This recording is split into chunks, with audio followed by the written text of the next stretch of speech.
Hello बच्चों, let's read a given question. The question says statement 1 given है हमें.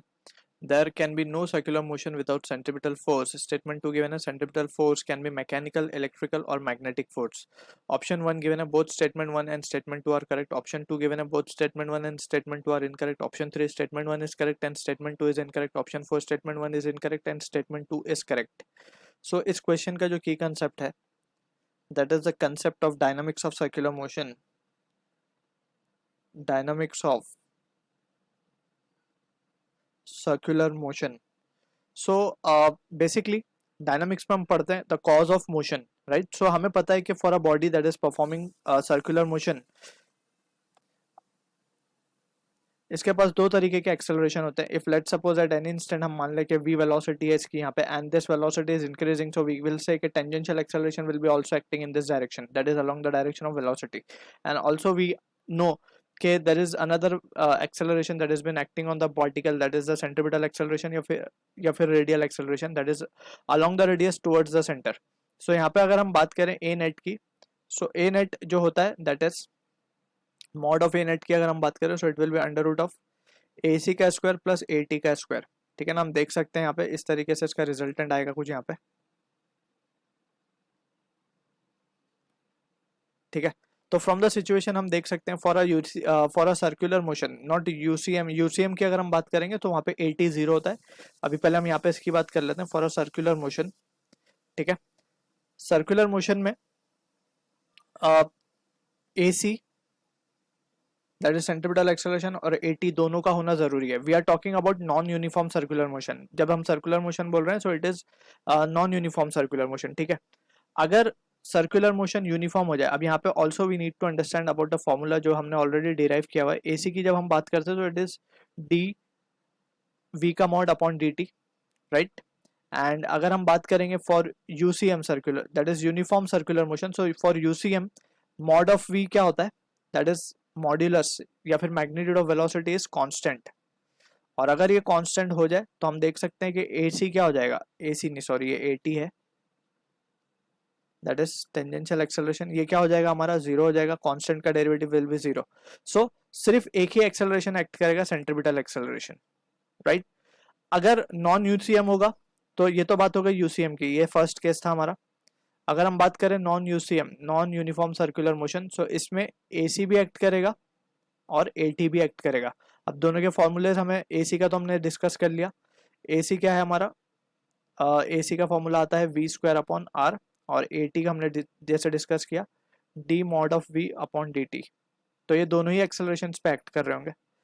लेकिन अब अगर हम देखें फॉर जस्ट अगर हम सर्कुलर मोशन कहें, सो जो मस्ट फोर्स है, so centripetal force will be the must force. क्योंकि हम देख सकते हैं अगर सर्कुलर मोशन यूसीएम हुआ, दैट इज यूनिफॉर्म हुआ, तो सिर्फ एक ही एक्सेलरेशन एक्ट कर रहा होगा and that acceleration will be AC, right.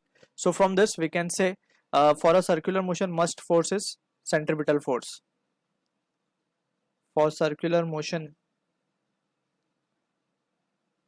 must force is centripetal force. Tangential हो या ना हो, ठीक है, क्योंकि यूसीएम में टेंजेंशियल नहीं है लेकिन फिर भी पार्टिकल सर्कुलर पाथ में घूम रहा है, तो वहां पे कौन सी एक्सेलरेशन एक्ट कर रही है, सिर्फ सेंट्रीपिटल एक्सेलरेशन या फिर सेंट्रीपिटल फोर्स एक्ट कर रही है. सो स्टेटमेंट 1 में बोला गया there can be no circular motion without centripetal force, तो दिस इज एग्जैक्टली ट्रू या फिर करेक्ट. अगर सेंट्रीपिटल ना होगा तो सर्कुलर पाथ में वो बॉडी आ ही नहीं सकती.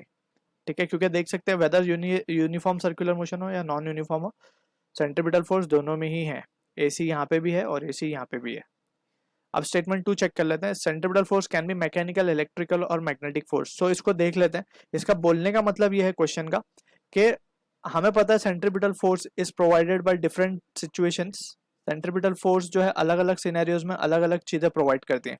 जैसे हमने स्टडी किया था, अगर कोई हॉरिजॉन्टल रोड है जो कि रफ है, तो उस पर अगर कोई कार एक टर्न ले रही है तो इस कार के ऊपर फ्रिक्शन फोर्स लगता है अंदर की तरफ एंड दैट फ्रिक्शन प्रोवाइड्स, यहाँ पे हम लिख देंगे फ्रिक्शन प्रोवाइड्स सेंट्रीपिटल फोर्स. तो ये मैकेनिकल फोर्स हो गई यहाँ पे. बेसिकली फ्रिक्शन फोर्स कैसी फोर्स है, एक मैकेनिकल फोर्स है, सेंट्रीपिटल फोर्स. ठीक है ना, तो ये हो गया बात मैकेनिकल का। वैसे ही अगर हम देखें तो tension in the string for a vertical circular motion that will be providing centripetal force. तो यहाँ पे अगेन ये जस्ट हमने एक एग्जांपल लिया। सेकेंडली अगर हम इसका एग्जांपल देखें फॉर इलेक्ट्रिकल, तो हमें पता है कि जो न्यूक्लियस है उसके अराउंड पे कौन घूम रहा है, इलेक्ट्रॉन्स घूम रहे हैं। सो अब इलेक्ट्रॉन्स अगर न्यूक्लियस के अराउंड घूम रहे हैं तो जाहिर सी बात है, हमने जैसे पढ़ा है कि for circular motion centripetal force जरूरी है। सो सेंट्रीपिटल फोर्स यहाँ पे कौन प्रोवाइड कर रहा होगा, centripetal force will be provided by electrostatic force of attraction, electrostatic force. तो ये इलेक्ट्रिक फोर्स की तरह बिहेव करने लगेगी, इलेक्ट्रोस्टैटिक फोर्स। सिमिलरली अगर हम बात करें मैग्नेटिक के केस में, सो मैग्नेटिक में हमने क्या पढ़ा है कि अगर let suppose we have a uniform magnetic field जो कि इनवर्डली डायरेक्टेड है, ये मैग्नेटिक फील्ड है, और इसमें अगर कोई पार्टिकल लेट से पॉजिटिव चार्ज है और वो v वेलोसिटी से एंटर कर रहा है, so it will take a circular path, क्योंकि इसके ऊपर एक फोर्स लगती है। अब ये जो फोर्स है it is given by the expression that is the magnetic force, it is given by the expression q f bar equals to q v bar cross b bar, right. अब यही force यहाँ पे क्योंकि ये circular path में आ रहा है, तो ये सर्कुलर पाथ में आने की वजह क्या है, so centripetal force is provided by centripetal force is provided by this magnetic force. तो यहाँ पे मैग्नेटिक फोर्स की तरह बिहेव करने लगता है, ठीक है ना।